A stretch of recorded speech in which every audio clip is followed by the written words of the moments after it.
The greatest proof that the left has completely lost its moorings and is just pandering to the most radical constituency on every side came out yesterday. So yesterday, Linda Sarsour, who is just an egregiously awful human being. Linda Sarsour is the Women's March organizer, and the left loves her. Bernie Sanders tweeted out that he loved her and he wanted her support. President Obama gave her an Agents of Change award at the White House.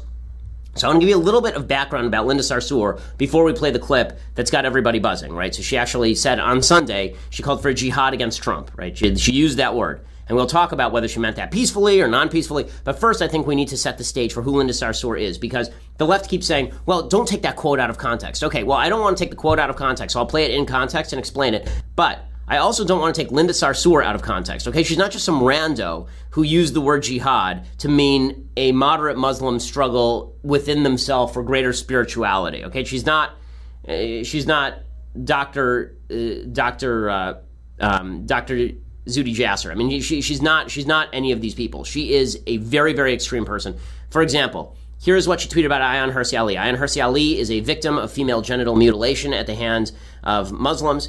She is now an atheist, and she speaks out against radical Islamism. And Linda Sarsour tweeted out about her, and Brigitte Gabriel, another ex-Muslim. Brigitte Gabriel equals Ayaan Hirsi Ali. She's asking for an ass whipping. I wish I could take their vaginas away. They don't deserve to be women. This is Linda Sarsour, the leader of the Women's March, right? So she's a feminist icon. Okay, this is what she tweeted about the Honor Diaries, which was a movie about honor killings and how they are now endemic in parts of the Muslim world.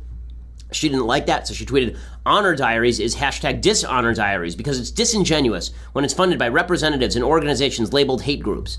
So she can't argue with any of the content. She's just going to label anybody who funds a movie about honor killings a hate group. Okay, here's a tweet about Sharia law. Linda Sarsour is a big fan of Sharia law. Here's what she had to say about Sharia law. And I'm not talking about Sharia law like the internal governance of the Muslim community when you have a financial dispute and you and your fellow Muslims go to like an Islamic court. We have that in Judaism too. It's called Beit Din. It's not that big a deal, right? It's an ecclesiastical court. But that's not what she's talking about. She's talking about the governance of a country by Islamic law, including criminal law. She says, you'll know when you're living under Sharia law if suddenly all your loans and credit cards become interest-free. Sounds nice, doesn't it? Well, I mean, number one, it doesn't sound very nice because you can't buy anything in countries that have only interest-free loans and credit cards, because who in their right mind would provide such things, right? Interest actually happens to be, I'm writing something about this now, biblical takes on interest. Interest happens to be a rather crucial part of the financial markets. But she's tweeted worse things about Sharia law. She's tweeted with regard to women's driving in Saudi Arabia, for example. She was asked about, well, if Sharia law is so great, why can't women drive in Saudi Arabia? And here's what she tweeted. Right? She tweeted 10 weeks of paid maternity leave in Saudi Arabia. Yes, paid. And you're worrying about women driving? Puts us to shame. I mean, just ridiculous. Just ridiculous, right? I mean, she's defending Saudi Arabia because they have paid maternity leave. Well, maybe that's because women in Saudi Arabia aren't working very often. Okay, and not allowing them to drive is still a rather large problem. Okay, Saudi Arabia is not famous for its women's rights. She also happens to be a close associate of many groups that are associated with terrorism. The speech that she actually gave, which she gave at the Islamic Society of North America, which has been linked to terror funding groups for years and years and years and years. And when it comes to terror incidents, she has a long and unpleasant history of saying ridiculous things about terror incidents. So, for example, here's what she said about the underwear bomber. You remember the guy who tried to put a bomb in his underwear and then bomb a plane coming into Detroit on Christmas Day during the Bush administration. She said, underwear bomber was CIA all along. Why did I already know that? Shame on us, scaring the American people. Okay, the underwear bomber was not CIA gang. He was a radical Muslim who was attempting to bomb an American plane. So this is who Linda Sarsour is. She's also posed next to people who are convicted of crimes in association with Hamas in photographs. She has bragged about having relatives in jail in Israel. She has tweeted out, I believe, photos of people getting ready to stone Israeli soldiers.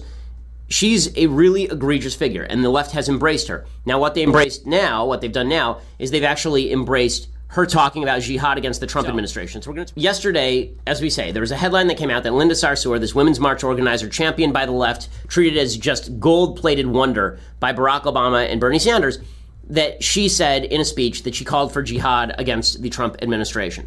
Now, she did, I mean, those were her words. To pretend that jihad does not mean what jihad means is very silly. Jihad has many meanings, okay? Jihad can mean anything from an internal struggle for spirituality to actual violent war. And so when she called for jihad against the Trump administration, she gave some context to it, and we will play the context. But I wanted to give you the context of who she is, because I think there's a little bit more here than just, oh, she meant jihad, like, oh, you should just say stuff about the Trump administration. I think that's disingenuous. So in order to understand what she said, you have to listen to a lot of the speech. It's 22 minutes long. We're not going to play the whole thing. We're going to play the crucial segments. She opened by thanking a guy named Sarsour Wahhaj. Okay, here is her thanking a guy named Sarsour Wahhaj. I'll explain why that's important in just a second. In these United States of America, if you sit back idly in the face of injustice, if you maintain the current status quo that not only oppresses Muslims but oppresses black people inside our community and outside our community, undocumented people, other minority groups and oppressed groups, you, my dear sisters and brothers, are then aligned with the oppressor. If you as a Muslim are standing on the sidelines, if you are neutral in the face of oppression in this country, you are not a patriot. You are aiding and abetting the oppressors in these United States of America. Okay, so it's not in that clip, but she did open by thanking this guy Sarsour Wahhaj. This person, Sarsour Wahhaj, is an actual terror supporter. I mean, he was listed as a possible unindicted co-conspirator in the 1993 World Trade Center bombings. He testified on behalf of the Blind Sheikh. He has a long history of speaking about jihad in the traditional way. Right, there's a direct quote from him, I think this is from 1992, quote, "I will never ever tell people don't be violent, that is not the Islamic way. The violence has to be selected." Okay, so when people hide behind jihad can be meant in a number of different ways, that's right. It can be meant in a number of different ways, and to pretend that it can't be meant in a number of different ways, or that when you use the word jihad it doesn't have certain connotations, is just ridiculous. So in that clip, you hear her talking what is basically typical leftism and putting it in the context of jihadism, right, or in the context of nonviolent jihadism, but rather Islamic resistance. It's kind of leftist resistance in an Islamic mask, right? If you sit back idly, then you are part of the oppressor, and you are not doing your duty as a Muslim. Okay, so that part is just typical lefty rhetoric. Here is the part that got all the headlines.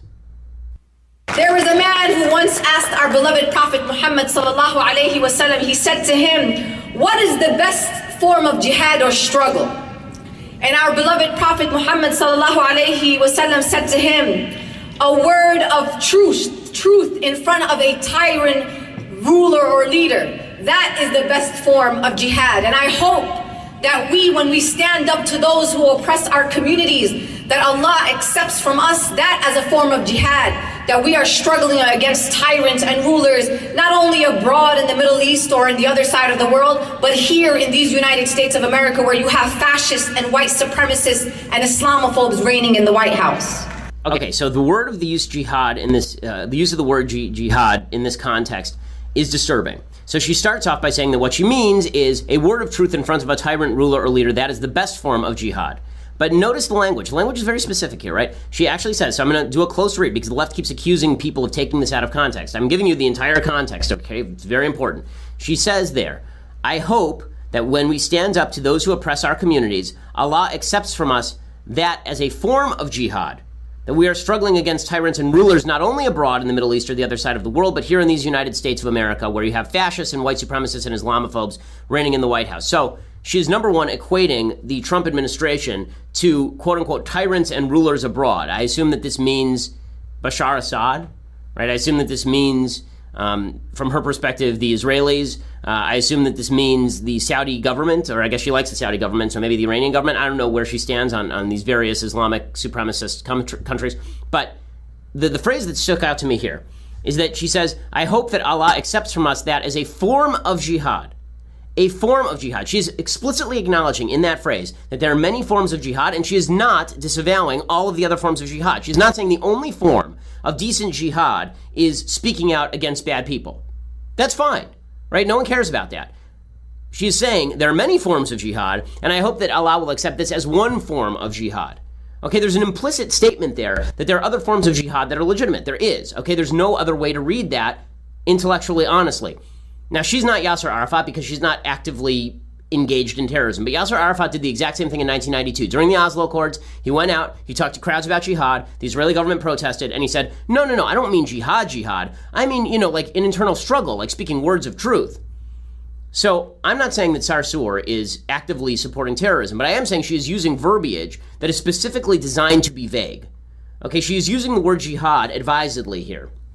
And the left has no leg to stand on when they pretend that she is totally non-associated with terror support. Again, she started this speech by thanking a guy who has significant terror ties. The Islamic Society of North America has significant ties to funding of terrorist organizations, and has for 20-odd years. Okay, she in the speech she recommends CARE, which was another unindicted co-conspirator in the Holy Land Foundation trial funding terrorism. All of these organizations have serious questions to be asked about them, and she is a fundraiser for all of them, and she speaks out openly about Sharia law, and she pretends that terrorists are CIA plants, and the left defends her. And when the same left that was very upset in 2001, I don't know if you recall all the way back to 2001. In 2001, President Bush gave a speech in which he called for a crusade against Islamic terrorism, and the entire left went insane. How dare President Bush say this? How could President Bush do something so horrible as to mention the word crusade? Because it's just like the Crusades, when we fought against Islamic invaders, when the Western countries fought against the Christian countries fought against Islamic invaders and pushed them back out of Jerusalem, and they were brutal and horrible. How could he use the language of religious war? Okay, they said that in 2001. The word crusade had been stripped of its religious meaning, essentially, for several hundred years by that point. Like when most people said crusade, they didn't mean religious conquest, right? Crusade was a lot less vague a word than jihad, right? Crusade was pretty secularly used, but people objected anyway. They said this was the language of religious war. Linda Sarsour gets up there and she uses the word jihad in a time when our legitimate enemies who are murdering Americans and Westerners around the world use the word jihad to justify their behavior. And she says that she hopes that her speaking against Trump is a form of jihad, is taken as a form of jihad, and we're supposed to pretend that this doesn't do anything, that this is perfectly legitimate, that she is a total advocate of nonviolence. Okay, she may not be advocating violence against the American government. She may not be advocating for, actual violent jihad against the American government, but she certainly isn't telling everybody around the world, hey guys, back off the violence. And she's certainly not quashing talk about how the American system of government is less tyrannical, that is just as tyrannical rather as all these other dictatorships and evil regimes that oppress, according to Linda Sarsour. So naturally the left comes out to her defense and they pretend that all of this is totally fine, and how could we be so upset about this? Why do we care if she uses the word jihad? Jihad just means struggle. Listen, Sarsour is not a dummy, okay? If she wanted to use the word struggle, she could use the word struggle. If she wanted to use the word resistance, which the entire left has used, she could use the word resistance. But to use jihad, which literally means holy war, in discussion about Trump is really troubling, and it should be troubling. If the left wants to make its program, for 2018, we are going to run on the program of we are angry at the use of the West in our civilization, but we are totally cool with somebody saying jihad against the Trump administration. Go for it, gang. I mean, if this is what Democrats want to do, enjoy. And I hope that you enjoy the flaming defeat that you experienced in 2018. It really is not good for the country. I'm glad that Democrats are exposing who they are every day, that the left exposes what it is every day. It is amazing. When we covered this and we said that she called for jihad against the Trump administration, the left immediately said, oh, that's inaccurate. It's not inaccurate. She did, okay? We didn't say that jihad meant that she was calling for terrorism against the Trump administration. She used the word, we didn't. Okay, but the left then declared that everything she said was totally normal and non-objectionable, and that's just silly.